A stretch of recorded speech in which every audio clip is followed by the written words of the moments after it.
बिस्मिल्लाहिर्रहमानिर्रहीम। नाज़रीन, programme the reporters में साबिर शाकिर और आरिफ हमीद भट्टी साहब का सलाम कबूल कीजिए। आज के प्रोग्राम में भी मुख्तलिफ़ ख़बरें हैं। ख़ास तौर पे जो सबसे बड़ी स्टोरी है, बहुत ज़्यादा अफवाहें एक बार फिर गर्दिश कर रही हैं कि वज़ीर आज़म इमरान ख़ान जब से दौरा तुर्की करके आए हैं तो कहा जा रहा है, मुख्तलिफ़ तज्ज़िया निगार ये कह रहे हैं कि NRO की बातें हुई, कोई वहाँ पे तैयब अर्दगान साहब से कोई लेने देने की बात हुई, कोई रिलीफ़ की बात हुई, ख़ास तौर पे शरीफ फैमिली के लिए। तो देखना ये है, आज हम अपना इनपुट देंगे, अपनी इन्फॉर्मेशन शेयर करेंगे।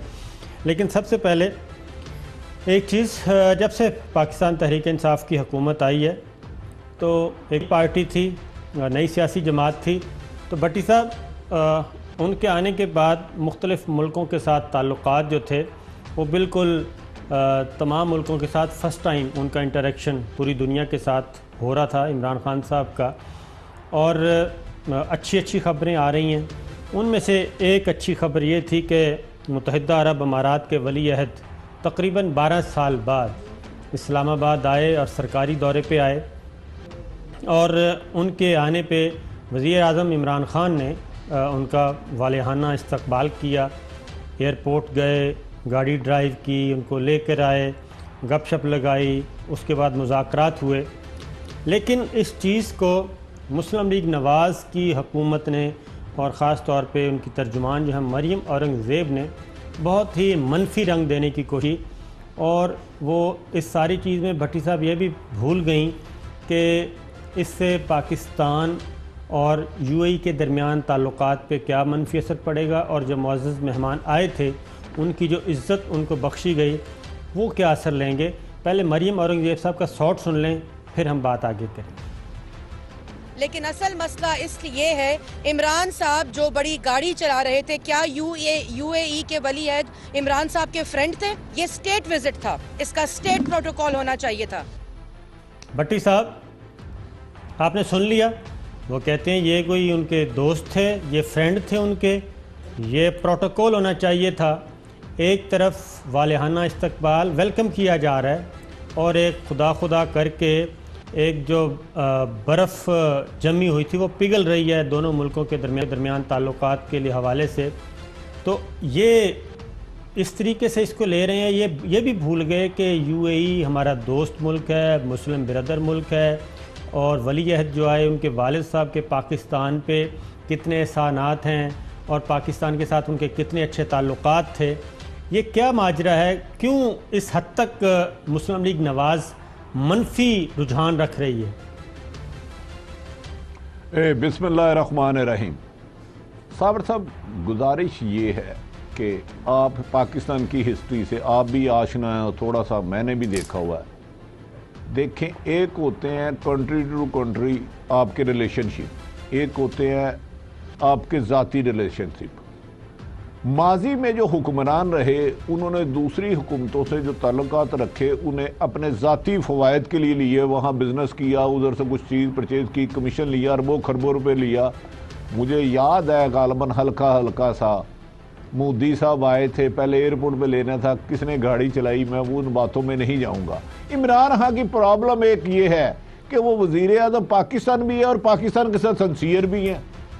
वो कहते हैं कि मैं या मेरी फैमिली तरक्की ना करे, पाकिस्तान की मुश्किलात कम हो, पाकिस्तान के लिए जो बुरा वक्त आया हुआ है, जो बिजनेस स्लम आया हुआ है, जो इकानमी तबाह हो रही है, जो उनके नौजवान बेरोज़गार हैं, उनके लिए कुछ करूं, उसके लिए वो एफर्ट्स कर रहे हैं। माजी में मियां नवाज शरीफ साहब मोदी को, आपको याद होगा, किस गाड़ी में लेकर गए, एयरपोर्ट की बजाय कहाँ गए?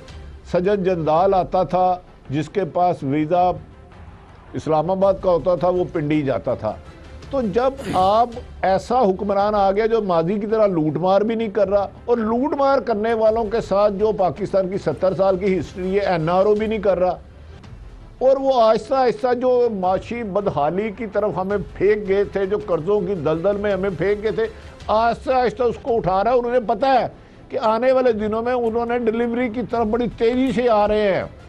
मेरी इतला है इमरान खान ने अपनी पूरी टीम को कह दिया है कि अब मुझे रिजल्ट चाहिए, वो ऐसी जमहूरियत चाहिए जिसका सम्राट आम शहरियों तक आए। मुझे टीवी में किसी को नहीं देखना, मुझे लोगों की जरूरत पूरी करनी है। तो नून लीग एक तरफ एहतसाब के शिकंजे में है, तीसरी तरफ जो उस तरह उसने सोचा था कि पाकिस्तान की जो इकॉनमी सूरत हाल है, जो इस वक्त सूरत हाल है, पाकिस्तान डूब जाएगा खुदा ना खास्ता। मैं एक चीज़ आपसे बता दूं कि ये जो विज़िट था वो आए थे शिकार के लिए, रहीम यार खां में थे और अपने शिकारगाह में मौजूद थे वहाँ पे, और एक दिन का ये सरकारी दौरा था। 5 दिन उन्होंने कुल पाकिस्तान में क़याम किया।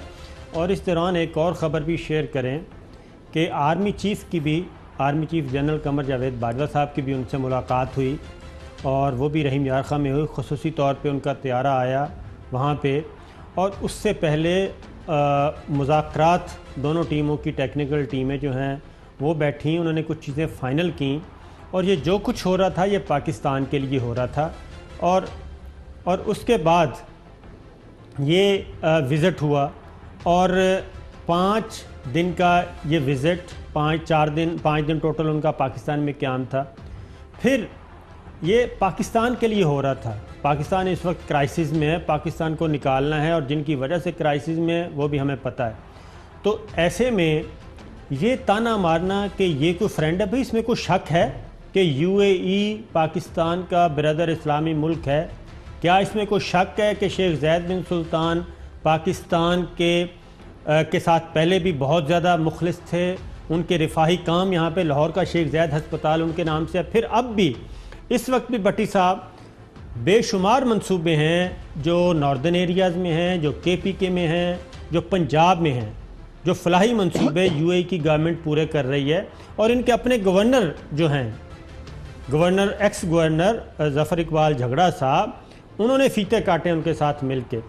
तो इस मौके पे ये कहना, ये बिल्कुल साबर साहब आप थोड़ी सी ग्राउंड रियलिटी देख नहीं रहे। आप मुस्लिम लीग नून के साथ ज्यादती कर रहे हैं। मुस्लिम लीग नून की हुकूमत में भी दीगर ममालिक के लोग आते थे, लेकिन वो उनसे अपने बिजनेस की बात करते थे, अपनी स्टील मिल को ऊपर ले जाने की कोशिश करते थे, बाहर इकट्ठे बिजनेस होकर करने की करते थे। अब इमरान खान आपके इशू ये है ना कि जो क्राइसिस और दलदल में फेंके वो उससे निकालने के लिए इनको डील कर रहे हैं, उनकी गाड़ी चला रहे हैं। उनकी नहीं गाड़ी चला रहे, पाकिस्तान की गाड़ी चलाने के लिए उन्हें उनके साथ बैठना पड़ा है। तो सिचुएशन ये होती है कि डाकू जो गोली चलाता है वो डाकू होता है, लेकिन मुहाफिज जब गोली चलाता है तो वो कौम के लिए लड़ रहा होता है। तो जब कौम के लिए कोई लीडर लड़ेगा तो इन पॉलिटिशियनों को क्यों हजम होगा, मुझे बताएं। एक और क्या वो इसकी तारीफ करें कि जो माशियत की और गाड़ी को उन्होंने फंसाया हुआ था दलदल में, ये हाँ क्यों निकाल रहा चला के खुद? आपने जो कहा भट्टी साहब, 2 तस्वीरें हैं। एक यूएई के वली अहद आए, उनका इस्तकबाल किया, उनके मंसूबे हैं, फलाही मंसूबे हैं, यहाँ पे हस्पताल हैं, तालीमी इदारे हैं, सड़कें हैं बेशुमार। दूसरी जानिब आपने ज़िक्र किया मोदी का। भारतीय वज़ीर आज़म मोदी, ये उनसे इनके ज़ाती ताल्लुकात थे, कारोबारी ताल्लुकात सजन जंदाल से थे, लेकिन इसके बावजूद ये मोदी को पाकिस्तान नहीं ला सके। कश्मीर में जो जुल्म व सितम हो रहा है मकबूजा कश्मीर में, वो कम नहीं करवा सके। लेकिन उन्होंने अपनी नवासी की शादी हुई तो उन्होंने जाती उम्रा में उनको बुलाया गया जनाब मोदी साहब को। क्या मोदी और यूएई के वली अहद के को एक तराजू में नापा जा सकता है, तोला जा सकता है? क्या यूएई को इंडिया के साथ तोला जा सकता है? आप कर दे, इसका फैसला साबर शाकर साहब आप करे और देखने वाली हमारी आवाम करे। एक तरफ मोदी किसी की पोती के शादी पे आता है और उसको जाती उम्रा की उस जगह लगाया जाता है जहां ख्याल हो गया इन दोनों की बातें बाहर ना जाए, और एक तरफ यूएई का बंदा आता है जो पाकिस्तान क्राइसिस में और अरबों रुपया दे के जाते हैं सपोर्ट के लिए, क्राइसिस से निकालने के लिए। तो पाकिस्तान के साथ मुखलस कौन हुआ? पाकिस्तान की आवाम के लिए जदोजहद कौन कर रहा है? मैं सर एक पोती की शादी के लिए और उससे गुफ्तगू हो रही है, और एक यूएई के पाकिस्तान को सपोर्ट करने वाला है क्राइसिस से निकालने के लिए। अब मुझे बताएं दोनों में से लीडर आपकी नजर में कौन सा बेहतर है? सर मैं यही गुजारिश कर रहा हूँ भट्टी साहब कि सजन जंदाल आता है, वो मरी हाउस इनके ज़ाती रिहाइशगाह में जाते हैं, मोदी आते हैं, वो जाती उम्रा जाते हैं। मोदी ने पाकिस्तान को क्या दिया? कल भूषण यादेव दिया, दहशत गर्दी दी, बलूचिस्तान को डिस्टेबल किया, अल्ताफ़ हुसैन दिया, अल्ताफ़ हुसैन जैसा दहशत गर्द दिया, कराची में टारगेट किलिंग दी। ये भारत और मोदी के तोहफे हैं पाकिस्तान के लिए। क्या इंडिया ने कभी पाकिस्तान को बेल आउट पैकेज दिया? हमेशा लाइन ऑफ कंट्रोल पे जो कुछ हो रहा है, जो कुछ हमारे बॉर्डर्स पे हो रहा है, ये सब कुछ इंडिया के तोहफे। अफगानिस्तान में जो बैठ के दहशतगर्दी की जा रही है, ये इंडिया के तोहफे हैं। उस मोदी के साथ, उस इंडिया के साथ मरियम औरंगजेब साहबा ये भूल गई कि उस मोदी को तो आपने सीने से लगाया, जाती उम्रा में बुलाया, संजय जंदाल को मरी हाउस अपने ज़ाती रिहाइशगाह में बुलाया, लेकिन एक प्राइम मिनिस्टर ऑफ पाकिस्तान अपने दोस्त मुल्क को लेके आते हैं। साबर साहब 2 मिनट ठहर जाएं। इमरान खान यूएई के सरबराह को 1 सेकंड बनी गाला अपने जाती बिजनेस के लिए नहीं लेकर गए, थोड़ा सा नोट करें। आप मुझे बता दें, एक तरफ मोदी साहब खड़े हैं, दूसरी तरफ यूएई के सरबराह खड़े हैं, आप किसकी रिस्पेक्ट करेंगे? ला हौला वला कुव्वता, ये कोई कंपैरिजन है भट्टी साहब? ये तो इनसे तो बस फिर इनकी सोच पे मातम करें। महामारी बहर मरियम औरंगजेब पर ये तो इतराज है, वो गाड़ी चला के गए। गाड़ी नहीं चला के गए, जिस गाड़ी की माशियत को दलदल में आपने फंसाया इमरान खान, उसको चलाने की कोशिश कर रहे हैं। आप तो मिनिस्टर बने, आप पर अंडे वाड़ी जाए, तो इस मुल्क का गरीब बच्चा अंडा खाने के भी काबिल ना हो, तो मोहतरमा पाकिस्तान का इंटरेस्ट पहले देखे। अगर चीफ ऑफ आर्मी स्टाफ गए हैं तो मेरा चैलेंज है, वो ये नहीं गए कि मेरे बच्चे के लिए ये कर दो, मुझे अरबों खरबों दे दो, मेरा यूएई में बिजनेस है। पाकिस्तान के लिए गए थे, और आपको पता है वो 2-3 बातें जो बातें करके आए हैं, इनमें सिर्फ पाकिस्तान था, उसमें चीफ ऑफ आर्मी स्टाफ नहीं था। इमरान खान की गुफ्तगू में मैं आपको बस कुछ बातें बताना नहीं चाह रहा, पर इमरान खान नहीं था, जो बात हुई पाकिस्तान से रिलेटेड हुई। बिल्कुल सही अब बात ये डिफरेंस है, उधर बिजनेस से रिलेटेड गुफ्तगू होती है, इधर आवाम से रिलेटेड होती है। उसकी फैसला आप करें। आखिरी में रीज़न बता देता हूँ ये क्यों यूएई पे तपे हुए हैं मुस्लिम लीग नवाज मरियम औरंगजेब साहिबा। ये इसलिए तपे हुए हैं कि इस वक्त यूएई और पाकिस्तान के दरमियान जो सबसे अहम चीज़ चल रही है वो है मनी लॉन्ड्रिंग की रोकथाम के लिए। और जो यूएई में पाकिस्तानियों की प्रॉपर्टीज़ हैं, और आपको पता है कि किसकी सबसे ज़्यादा प्रॉपर्टीज़ हैं, इनके समधी की हैं, उन प्रॉपर्टीज़ के बारे में, उन बैंक अकाउंट्स के बारे में पाकिस्तान और यूएई के दरमियान बातचीत चल रही है कि जनाब हम कोऑपरेट करेंगे, और अगर पाकिस्तान ये साबित करे कि ये मनी लॉन्ड्रिंग के पैसे हैं, ये मनी लॉन्ड्रिंग से बनाई गई जायदादें हैं, वो सीज़ भी हो सकती हैं, वो फ्रीज़ भी हो सकती हैं। बातचीत ये चल रही है, इसलिए इन्होंने पाकिस्तान पीटीआई के साथ तो ठीक है, उनकी अपोजिशन है मुस्लिम लीग नवाज़ की, इन्होंने साथ साथ यूएई की गवर्नमेंट को भी रगड़ा दे दिया है, क्योंकि यूएई की गवर्नमेंट ने भट्टी साहब वो कैपिटल FZD के सारे दस्तावेज़ात पाकिस्तान को दिए थे, जिसकी बुनियाद पे 62(1)F के तहत नाअहल हुए। अब अगली स्टोरी है भट्टी साहब, एक वो है जो मेन बातचीत चल रही है कि वज़ीर आज़म इमरान खान तुर्की गए, और उसके बाद ये क्या सराइयाँ इस्लामाबाद में कॉन्स्पिरेसीज़ ये चल रही हैं कि एक बार फिर कोई ना कोई बातचीत चल रही है नवाज़ शरीफ साहब के लिए, शहबाज शरीफ साहब के लिए, और कोई नरम गोशा रखा जाए। तैयब अर्दगान ने बात की है, तुर्की के सदर ने इमरान खान साहब से, इस पे तजिया निगार बातें कर रहे हैं। तो मैं आपसे पूछूंगा कि क्या इस बात की पॉसिबिलिटी है कि इस तरह की कोई बात की जाए, फिर मैं अपनी इंफॉर्मेशन शेयर करूं?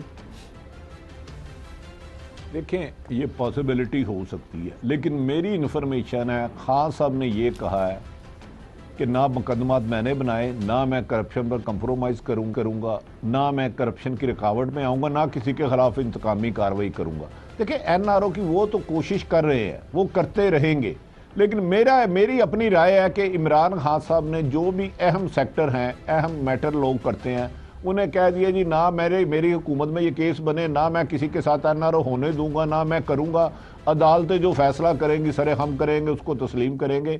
बाकी इनसाइड स्टोरी आप बता दें, मुझे जितना पता है मैंने आपको वो अर्ज कर दिया। आपकी बात सही है। अच्छा, मेरे पास भी जो इधर उधर से कोशिश की मालूम करने की, ये तस्करा ज़रूर हुआ है, और वो इस तरह से उसकी शहादत भी मिलती है। आपको पता है तुर्की ख़ास तौर पर तैयब अर्दगान एक तवील अरसे से वहाँ पे हुकूमत में है। तैयब अर्दगान और तुर्की, सऊदी अरब, जो ये इनकी ख्वाहिश होती है कि पाकिस्तान सियासी तौर पे मुस्तहकम रहे, पाकिस्तान डिस्टेबल ना हो और पाकिस्तान में अनरेस्ट ना हो। और जब नवाज़ शरीफ साहब ने इक़्तिदार संभाला था भट्टी साहब, तो ये चीज़ मौजूद है रिकॉर्ड पे कि तैयब अर्दगान साहब ने जब वज़ीर आज़म ने दौरा किया तुर्की का, उस विज़िट में इत्तेफाक से मैं भी शामिल था बतौर जर्नलिस्ट, कुछ और जर्नलिस्ट भी थे। उस विज़िट में तैयब अर्दगान साहब ने ये कहा था, जो हमें पता चला नवाज़ शरीफ साहब से, कि आपको इक़्तिदार मिल गया है, दोबारा से आपको इज़्ज़त मिली है, अब आप अपनी सारी तवज्जो मरकूज़ रखना सियासी उमूर पे और पाकिस्तान को मजबूत करने में, कोई पंगा ना लेना। ये मैं सादा ज़ुबान में बता रहा हूँ, कोई उलझने की कोशिश ना करना, ज़रूरत नहीं है, आप अपना काम करें और कोई पंगा वंगा लेने की ज़रूरत नहीं है। लेकिन आपको पता है कि उसके बाद नवाज़ शरीफ साहब ने तैयब अर्दगान साहब की बात पे अमल नहीं किया शायद, और उसके बाद जो हुआ वो हमारे सामने है। अब भी तुर्की ये चाहता है कि पाकिस्तान में ये सियासी टर्माइल ना हो। तो मेरी इत्तला ये है कि बात तो हुई है, लेकिन उसके जवाब में खान साहब ने क्या कहा, उनका हमें उन्हीं का शॉर्ट सुनवाते हैं। उसके बाद उन्होंने टर्किश टीवी से गुफ्तगू की, इंटरव्यू दिया। उसमें जो सवाल हुआ जरदारी साहब का और नवाज शरीफ साहब के बारे में जो आप कह रहे हैं, वो ज़रा सुन लें हिस्सा, उसके बाद हम बात करेंगे। All the corruption cases against Nawaz Sharif and against Asif Zardari, all of them started before my party came into power. None of the cases were initiated by us. So this is the first time, and that's the major change that has taken place in Pakistan. Those people who came into power, made billions, are now suddenly, the rule of law has got to them. The state institutions are now taking action against them. भट्टी साहब, ये इमरान खान साहब prime minister ने अपना एक mind दिया है और उनका ये मौक़िफ़ है। जो आप बात कर रहे हैं, अगर आपकी इन्फॉर्मेशन को और इंटरव्यू के इस हिस्से को मिला के देखें तो मेरा ख़्याल भी यही है कि खान साहब ने भी यही कहा है कि वो एक पैरेलल सिस्टम है, वो चल रहा है और उसमें हमारा कोई अमल दखल उस तरह से है नहीं। जुडिशल सिस्टम है, उसमें अगर वो अपने आप को बेगुनाह साबित कर लेते हैं तो कर लें, और नहीं कर पाते तो उसमें हमारा कोई ऐसा रोल है नहीं। तो मुझे भी लगता है कि शायद वो चीज़ उस तरह से दबाव नहीं डाला गया, लेकिन तस्करा ज़रूर हुआ है। देखें साबर साहब, मैंने ये इंटरव्यू नहीं था सुना उनका। मैं क्योंकि खान साहब को बहुत पुराना जानता हूँ, 25-30 साल से, और मैं उनके करीब जो लोग हैं मेरी उनसे भी शनासाई है। अब तो खैर वो वज़ीर आज़म हो गए, बड़े आदमी हैं, मेरा और उनमें बहुत फासला है। ये मैंने इन्फॉर्मेशन बेस के बताया और मैं आपको ये बात कह रहा हूँ। एक आधी गुफ्तगू में उन्होंने यहाँ तक कहा था कि मुझे हुकूमत छोड़नी पड़ी तो छोड़ दूंगा, लेकिन मैं पाकिस्तान की नई नस्ल के लिए करप्शन ज़दा पाकिस्तान नहीं छोड़ूंगा, इस पे कंप्रोमाइज़ नहीं करूंगा। ये उनका बड़ा पुराना माइंडसेट है और मेरी इतला है ये बात उन्होंने 3-4 लोगों को कही है। जिसने भी तज़किरा करने की कोशिश की है ना कि जी सर सियासी इस्तेकाम आ जाएगा, जमहूरियत ख़तरे में है, तो उन्होंने कहा जमहूरियत इतनी कमज़ोर नहीं कि जो करप्शन के बाले अगर निकालें तो वो गिर जाएंगे। मैंने तो आपको इन्फॉर्मेशन दी है, आपने इंटरव्यू दिखा के मेरा ख्याल कमो बेशतर वही खान साहब की राय है। तो अब आप बता दें कि ये NRO की आस लेने वाले, पैसे तो इनको देने पड़ेंगे, उसकी शक्ल कुछ भी हो सकती है, किसी दूसरे मुल्क से ले, कहीं इधर दे, कोई प्री बार्गेनिंग ना करे, लेकिन पैसे देने पे तो राज़ी हो गए हैं आपके पुराने लीडर कुछ। अब ये भी बात आप मान जाए। देखें, जो बातचीत है वो यही है भट्टी साहब, क्योंकि एक ये भी है कि इमरान खान साहब ने हो सकता है यही बात की हो कि उन्होंने तो कोई मुकदमे जो ऐसे इंटरव्यू में कह रहे हैं वहाँ भी यही बात की होगी कि इनके ख़िलाफ़ जो मुकदमे जितने भी हैं वो तो रियासती इदारों के हैं, रियासत के हैं और इनकी अपनी हुकूमतों के हैं, उसमें उनका रोल नहीं है। लेकिन एक बात मैं बता दूं कि ये जितने भी जतन कर लें भट्टी साहब, पैसे इनको इस दफ़ा देने पड़ेंगे। जेल और पैसे, इन दोनों में से किसी एक चीज़ का इंतखाब कर लें। अगर ये जेल में रहना चाहते हैं तो फाबिहा उनकी अपनी मर्ज़ी है, और अगर ये पैसे दे के निकलना चाहते हैं तो ये इनके पास ऑप्शन है। उसकी रीज़न ये है कि आज एक ख़बर चली, मैं आपसे ही पूछ लेता हूँ, आप बाखबर हैं, आपके शहर से चली है, ख़बर चलवाई गई है मेरा ख्याल है कि नवाज़ शरीफ साहब की हालत जो है वो ख़राब हो गई है, तबीयत बिगड़ गई है और उनको सख्त बुखार हो गया है और उनको मुलाकात की इजाज़त नहीं दी जा रही, उनके बच को मिलने की इजाज़त नहीं दी जा रही, तो क्या आप इसकी तस्दीक करेंगे? साबर साहब, आप लाहौर में, इस्लामाबाद में रह के शहर इक़्तिदार में लाहौर में बड़ा जानते हैं। मैं यकीन से कह रहा हूँ, 100% इंफॉर्मेशन मैं कह रहा हूँ, उन्हें कोई टेम्परेचर नहीं है, कोई बुखार नहीं है। सिक्योरिटी वार्ड में रखा गया है जहाँ जरदारी साहब रहे थे, आम कैदी छोटी कमरे में रहते हैं। एक पठान है मशक्ति, वो दिया गया है, एक पठान है मशक्ति, वो दिया गया है, और उनके कमरे में वो भी चीज़ पड़ी है जो टेम्परेचर सर्दी में गर्म कर देती है, कमरे को गर्म कर देती है। और 5 बजे 2-3 लोगों से उन्होंने खुशहाल तरीके से गप लगाई है, बहुत अच्छी गप लगाई है। 5 बजे 8 जनवरी 2019 को 5 बजे कोट लखपत जेल में 2019 को उन्होंने 10-15 मिनट गप लगाई है कुछ लोगों से, और बिल्कुल खशाश पिशाश और माशाल्लाह सेहतमंद थे। बिल्कुल ठीक है। और मैं ये नहीं बताऊंगा खाना क्या खाया, फिर आप मेरे सोर्सों को मरवाएंगे। तो पाए वाले हैं सोर्स, वो कह रहे हैं, जिशान पूछ रहे हैं फज्जे के पाए वाले सोर्स हैं, क्या है? अच्छा साबर, मजेदारी की बात है, उनके कमरे में वो चीज पड़ी है जो कमरे का टेम्परेचर सर्दी में गर्म कर देती है। मैं आपको अगली खबर दे रहा हूं, आप बिल्कुल अंडर एस्टिमेट करते हैं अरशद शरीफ साहब की तरह हमें भी। जैसे अरशद मेरा भाई हमें अंडर एस्टिमेट करता है, ऐसा ही आप मेरे साथ सलूक करते हैं। मेरा ख्याल है उसकी वजाहत कर दें, जो चीज़ पड़ी है उसको हीटर कहते हैं। हाँ, अच्छा, ये बस ये आप बता सकते हैं। आला मैं इसको उर्दू में आला हरारत भी कह सकते हैं आप। हाँ, तो बस इनके कमरे में हीटर भी है मोहतरम के।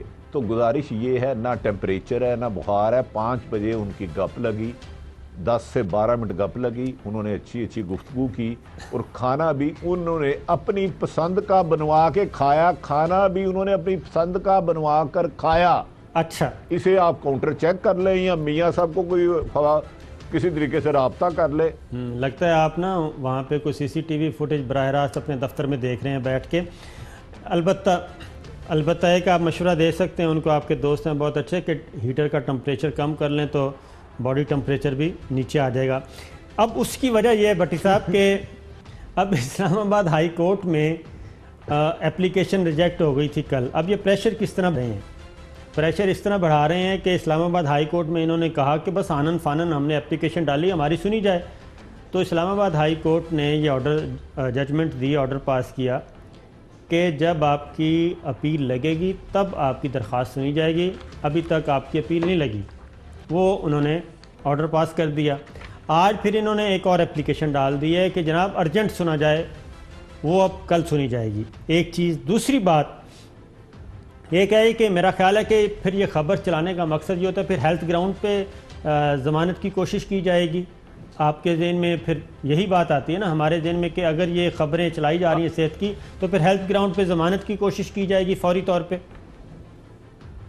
आपने पिछले दिनों से गौर किया होगा, बार बार खबर चलती है शहबाज शरीफ की तबीयत नासाज हो गई, शहबाज शरीफ की बैकबोन में प्रॉब्लम हो गई, शहबाज शरीफ को ये हो गया वो हो गया। और कसम से परसों बैकबोन में मेरे भी सख्त प्रॉब्लम है, लेकिन मैं इधर नौकरी कर रहा हूँ। तो डू यू थिंक ये खबरें वैसे चलाई जा रही हैं? तज़किरे कहीं ना कहीं तो हो रहे हैं ना।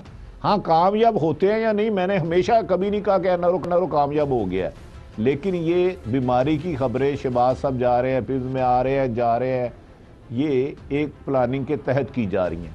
जेल में नारवा सलूक की खबरें जान के दी जाती हैं, जबकि मशक्ति पठान है, तगड़ा है, अच्छा दबाता है, मियाँ सबको दबाने की आदत है, रिलैक्स होते हैं जब कोई दबाता ना यूँ। जैसे आपको पता ना, कुछ ये टैक्स होते हैं दबाने के भी। मैं आपको दबाऊंगा, आपको मज़ा नहीं आएगा। कोई अच्छा मैसेजर होगा तो आपको मज़ा आएगा। तो आप अरशद शरीफ की तरह हमें अंडर एस्टिमेट ना किया करें। आपको भी हाँ, आपको भी ये काफ़ी आदत है दबवाने की। खैर, तो एक और चीज़ भी है भट्टी साहब। चलें ब्रेक लेते हैं, ब्रेक के बाद वापस। वेलकम बैक नाज़रीन। भट्टी साहब, आपने कहा कि 5 बजे आज नवाज शरीफ साहब से एक अहम मुलाकात हुई, तो इत्तलात तो यही है कि वो मरीम बीबी ने मुलाकात की है। तो क्या आप फिर ये कहेंगे कि तुर्की से मायूस होने के बाद फिर अब ये नई स्ट्रेटजी बनाई जा रही है कि ये ख़बरें फीड की जाएं उनकी सेहत के बारे में, और उसके बाद फिर ग्राउंड बनाया जाए और फिर सेहत की बुनियाद पे कुछ ज़मानत लेने की कोशिश की जाए, इसका मतलब ये हुआ? 100% वो सेहतमंद है। 2 मुलाकातें हैं, एक 5 बजे से पहले हुई, एक 5 बजे हुई। दोनों मुलाकातों में ना बुखार था, ना खांसी थी, ना गला ख़राब था, ना ज़ुकाम था, ना रेशा था, हशाश बशाश थे। अपनी मर्ज़ी का खाना मैंने अर्ज़ पहले भी कर दिया था, खाया है। अब आपको किसी और टीवी पे चला होगा तो यकीन आ जाएगा। आप हमेशा कॉमन मैन को अंडर एस्टिमेट करते हैं अरशद शरीफ की तरह, आपकी ये प्रॉब्लम है। तो वो ना बीमार है और रखा गया है बहुत बड़े कमरे में, मशक्ती उनकी मर्ज़ी का है। जहाँ कुछ होते हैं आप रिलैक्स करके दबाए ना, या तो आज उन्होंने ये भी रिलैक्स हुए हैं या ऐसे। ये मैं आपको खबर दे रहा हूँ, मैं खुदा ना खास्ता ख्याल दुनिया में नहीं रहता, छोटा सा रिपोर्टर हूँ ना, काम है खबर की तलाश। मेरा ख्याल है कि आप बहुत अच्छे फिजियोथेरापिस्ट भी हैं। मैं नहीं साबर साहब, देखे ये एक स्कीम के तहत खबरें छोड़ी जाती हैं कि जी वो बीमार हैं, उनके एक्सरे कराने की ज़रूरत है, फरां है। दूसरी तरफ वही बात है, तरला मिन्नत हो रहा है कि मेहरबानी करे हमें जाने दें। अब पैसे पे कहाँ होता है, क्या मामला होते हैं, ये तो अदालतों में मामले, हम तो नहीं कह सकते। हम तो उनकी एफर्ट्स की जो खबर आती है, खबर की हद तक ठीक है, हम भी यही कर रहे हैं। अच्छा, एक और चीज़ भी है, शहबाज शरीफ साहब का भी मामला अब उसी तरफ लेके जा रहे हैं कि उनकी कमर में दर्द है, उनको वाटर बेड की ज़रूरत है। ये वाटर बेड क्या होता है भट्टी साहब? यार कमर की दर्द मुझे 98 में शटिका शुरू हुई, अब कभी कभार होती है, कल रात से है। हम तो फ़कीर आदमी दुरूशरी पढ़ के चलते फिरते रहते हैं। अब ये सारा बहाना है, दर्द, सख्तियाँ, जेल में सहूलतें नहीं बहाना है। बाहर जाना मकसद है असल, बाहर जाना मकसद है असल। आपको ऐसी खबरें और तेज़ी से मिलेंगी कि अचानक फलां अहम तरीन शख्सियत की तबीयत ख़राब हो गई, डॉक्टर को एमरजेंसी बनाना पड़ा। ये खबरें आप आने वाले दिनों में देखेंगे या सुनेंगे। तो ये सारी एक प्लानिंग का हिस्सा है। तो इसका मतलब है कि जैसे वो पनामा के दौरान इस तरह की खबरें दी जाती थी, अब फिर वो माहौल आ गया, क्योंकि शहबाज शरीफ साहब भी गिरफ़्तार हैं, नवाज़ शरीफ साहब को सज़ा हो चुकी है। तो अब यही है गया कि पहले ज़रा दरख्वास्त ज़मानत जो होगी वो हेल्थ ग्राउंड पे। एक चीज़ दूसरी, एक और बात भी आज चली, आपके ही शहर से चली भट्टी साहब, सलमान शहबाज और शहबाज, इनके ख़िलाफ़ भी रेफरेंस तैयार हो गए हैं और वो किसी वक्त भी अगर EBM और चेयरमैन नैब जो हैं वो अप्रूव करें तो वो फाइल कर दिए जाएंगे। तो इसका तो मतलब है कि मामला उस तरफ नहीं जा रहे जो कॉन्स्पिरेसीज़ आ रही हैं कि जनाब कोई NRO होने जा रहा है। फिर तो इमरान खान साहब की बात सही मालूम होती है कि एहतसाब का प्रोसेस है, वो चल रहा है, पाकिस्तान में रूल ऑफ लॉ है, ये मुकदमात जो कानून है वो अपने रास्ता मुतय्यन करेंगे। तो फिर तो वो चीज़ नहीं आ रही, वरना तो तुर्की से वापस आने के बाद ये इस पे ब्रेक लगनी चाहिए थी। अगर इस सारी चीज़ों में इस हद तक सदाकत कह लें कि पॉजिटिव तो चीज़ नहीं है। देखिए ना, ये 99 है ना 2001 है ना 2008 है या 7 है। अब अगर कोई तरीके से होगी, पैसे देने पड़ेंगे। NRO की कोशिश मैं कल भी अर्ज कर रहा था, आज भी कर रहा हूँ, कोशिश हो रही है। देखिए एक आदमी होता है, उसको एक थप्पड़ दूसरा आदमी आपकी तरह ताकतवर जोर से मारता है, कहता ले इब के मार, वो फिर दूसरा मारता है, कहता ले फिर इब के मार, वो फिर तीसरा मारता है, वो तीसरा खाने के बाद चुप हो जाता है, कहता है अब नहीं तूने पूछा थप्पड़ क्यों नहीं मारा, कहता तूने फिर मारना था। तो लिहाजा देखिए वो तो कोशिश कर रहे हैं। अब आगे जो पुरानी ग्राउंड्स है उन्हें वो अंपायर नहीं मिल रहे जो माजी में नॉट आउट को आउट और आउट को नॉट आउट कर देते थे। अब लिहाजा ये मेरा ख्याल था हेल्थ इशू को ज़्यादा उछालेंगे, उसके दौरान गैर मुल्की दोस्त भी इनके कोई मेहरबानियाँ करेंगे, कुछ ही हमदर्दियाँ रखने वाले एफर्ट्स करेंगे। लेकिन आने वाले दिनों में 2 बड़े लीडरों की सेहत मज़ीद ख़राब होगी, उसकी खबरें आएगी, तो हो सकता है कराची से भी किसी की अचानक खबर आए कि उन्हें डॉक्टर ने कुछ दिनों के लिए बेड रेस्ट कर दिया है कि वो कहीं मूव नहीं कर सकते। तो मैं तो आपको खबर शेयर कर सकता हूँ, बाकी आप वेल इन्फॉर्म्ड हैं।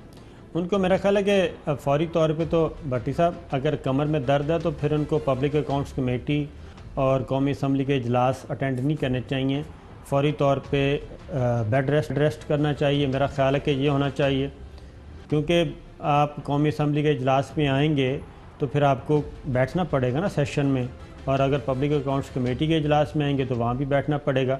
तो इन चीज़ों से मेरा ख्याल है एहतियात करनी चाहिए।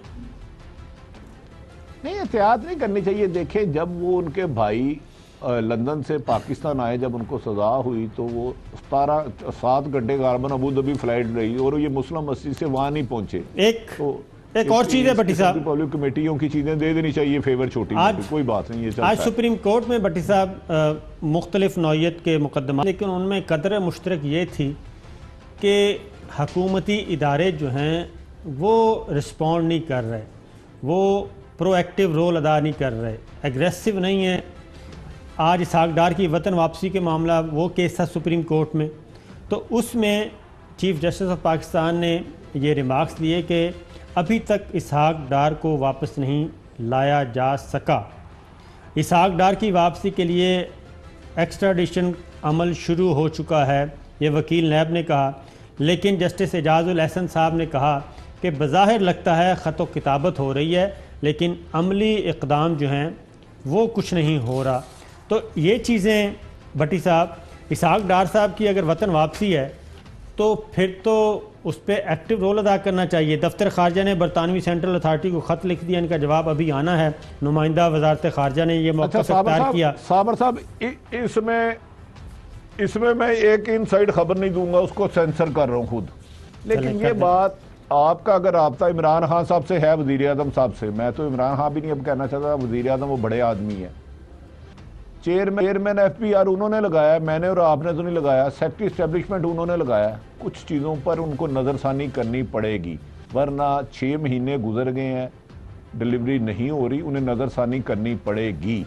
अगर नहीं करते तो आप देखें ना, यही कहते थे कि रोज़ाना FBR से 10 से 12 अरब रुपया करप्शन की जद में जा रहा है, तो लगा किसको दिया, उसके लगा किसको दिया अपना उसका सरबराह।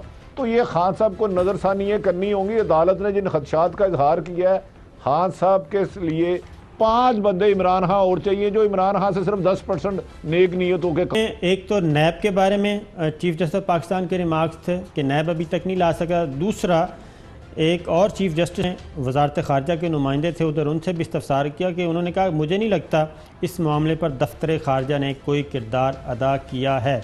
तो एक चीज़ तो ये जिससे नफ़ी में जवाब मिलता है। एक और था, एक है 56 अरब रुपये के कर्ज़े माफ़ करवाए गए थे, वो केस भी 54 अरब रुपए के, तो वो भी हमारे सामने आया सुप्रीम कोर्ट के सामने। तो उसमें बताया गया कि 222 में से 39 ने रज़ाकाराना रकम वापसी का ऑप्शन लिया। जिन लोगों ने पैसे दे दिए इनकी हद तक मुकदमा ख़त्म कर देते हैं। चीफ जस्टिस पाकिस्तान, बैंकों का कहना था कि रकम वाजिबुल अदा नहीं। अब ये भी देखें कि बड़ों के कर्ज़े माफ़ कर दिए जाते हैं और उसके बाद जब सुप्रीम कोर्ट भी कहती है कि ये आपने कैसे किए, तो वो बैंक कहते हैं कि जी नहीं, हमारे तो पैसे हैं ही नहीं। जिसका जवाब चीफ जस्टिस पाकिस्तान ने दिया कि ये पैसे फिर हम लेके उनसे वसूल करके डैम फंड में जमा करवा देते हैं। बट साहब, सुप्रीम कोर्ट यहाँ तक जाना चाह रही है, आउट ऑफ द बॉक्स वो काम कर रही है और ये चाहती है कि जो कर्ज़े हैं वो वापस, जो गलत तरीके से माफ़ करवाए गए, 54 अरब रुपए की रकम मामूली नहीं होती। कुछ लोग तैयार भी हो गए, 39 जिन्होंने रज़ाकाराना वापसी का कहा। बाकियों को भी उस तरीके से काम नहीं किया जा रहा कि उनसे पैसे वापस लिए जाएं। ये एक दूसरी मिसाल थी। लेकिन ब्रेक के बाद मैं आपका इनपुट लूँगा। ब्रेक के बाद वेलकम बैक नाज़रीन। भट्टी साहब, आज वफाकी मोहतसब सैयद ताहिर शहबाज साहब हैं, उन्होंने एक एनुअल रिपोर्ट जारी किया, लेकिन उनमें से एक पोर्शन है कसूर में बच्चों से ज़्यादती के वाक़यात की रिपोर्ट। वो बहुत ही, मैं कहता हूँ, दिल हिला देने वाला है। साल 2017 में पाकिस्तान में बच्चों से ज़्यादती के 4139 वाक़यात हुए। सबसे ज़्यादा वाक़यात पंजाब में हुए, 1089। गुज़श्ता 10 वर्षों के दौरान कसूर में बच्चों से ज़्यादती के 272 वाक़यात हुए भट्टी साहब। और उसके बाद असल जो चीज़ आती है वो यह कि तमाम बच्चे जो निशाना बने वो कम तालीम याफ्ता और गरीब लोग थे, गरीब घरानों से ताल्लुक़ रखते थे। और जो लोग इनको निशाना बनाने वाले थे वो सारे बाअसर ज़िम्मेदार, मुकामी ज़िम्मेदार और असर रसूख वाले लोग थे, जागीरदार थे, सियासतदान उन पे असरात रखते थे। फिर मुकामी जागीरदारों और सियासतदानों ने मुजरमों की पुश्त पनाही की। ज़्यादती का शिकार बनने वालों में से केस वापस लेने के लिए दबाव डाला गया। और एक और चीज़, इंसाफ तक रसाई का मसला तो है ही है, लेकिन जो सबसे अहम चीज़ एक और है कि वकला का किरदार भी मनफी रहा। भट्टी साहब, ये जब हमारी सोसाइटी मुस्लिम सोसाइटी है, मुसलमान हैं हम सब, ये सब क्या हो रहा है? इतना जुल्म सितम, हम अखलाकी तौर पे इतनी गिरावट का साबर साहब, मैं अर्ज कर रहा हूँ, ये वाकया पे मैंने बहुत काम किया है, इसकी इन्वेस्टिगेशन भी गलत हुई है, गलत बंदों को सजा किया गया। सियासतदानों की उस दिन के प्रोग्राम निकालने जिस दिन ये वाकया हुआ है, उस वक़्त के वजीर उनकी पुष्टपनाही कर रहे थे, उसके कहने पे 2 दफ़ा छोड़ा गया, DSP के कार खास को छोड़ा गया, और जिनको गुनाहगार किया गया, जब मुकाबले होते थे तो RP और IG मुबारक देते थे, किसी को स्पेयर नहीं किया गया। एक ऐसे बंदे को नौकरी से डिसमिस कराया गया जो उस वकूए में कत्ल का दौरान नहीं था। ये केस हिस्ट्री बन जाएगा अगर इसकी सही इन्वेस्टिगेशन हुई। सियासतदानों की वजह से इतना अरसा दराज, 62 उस वक़्त के वजीर की वजह से मुल्ज़मान कानून की गिरफ्त में नहीं आते रहे। इसमें बिल्कुल 100% है। जिन्होंने ये रिपोर्ट तैयार की है, मैं उनको पर सलाम करता हूं। एक और चीज़, बुनियादी वजह इलाके में मंशियात का इस्तेमाल, जिस्म फरोशी और फहश फिल्मों की दस्तयाबी भी है। और यही चीज़ भट्टी साहब उस दिन चीफ जस्टिस ऑफ पाकिस्तान ने सेहत के मामले में भी कही, जब वज़ीर सेहत को बुलाया गया यास्मीन साहिबा को, उसमें भी यही चीज़ें सामने आईं। तो ब्यूरोक्रेसी जो है, हुकूमत के जो झैली इदारे हैं, वो अभी तक फाल नहीं हुए। टाइम खत्म हो रहा है भट्टी साहब। आज इस्लामाबाद में एक मिनट देखें, नवाज शरीफ के साथ सारे काम करने वाले करप्ट नहीं है, लेकिन अच्छे लोग हैं। इमरान खान सबको चाहिए उनसे काम ले, ये ब्यूरोक्रेसी उन्हें कामयाब नहीं होने देगी। जाते जाते भट्टी साहब, इस्लामाबाद में आज प्रेस क्लब का इलेक्शन है, वोट कास्ट करके आए हूँ, लेकिन मुझे लगता है कि कशीदगी बहुत है और कोई लड़ाई झगड़ा दंगा फसाद का खतरा। साबर हो, सहाफ़ी कलम और कागज से लिखता है, जुबान से बोलता है, हाथ नहीं उठाता। मेरी तमाम बरा साफ़ी बरादरी इस्लामाबाद से गुजारिश है, खुदारा दस्तों गिरेबान ना होइएगा, वोट की हुर्मत को, वोट की इज्जत दे और आपस में इख्तलाफ राय ना करें। मैं ज़िले इंतज़ामिया से भी यही कहूँगा और कि वो भी कोई एक्स्ट्रा इंतज़ामात करें वहाँ पे मामूल से ज़्यादा, क्योंकि गिनती के दौरान और उसके बाद कशीदगी में इजाफा हो सकता है। नाजरीन, कल फिर हाज़िर होंगे, इजाज़त दीजिए, अल्लाह हाफ़िज़।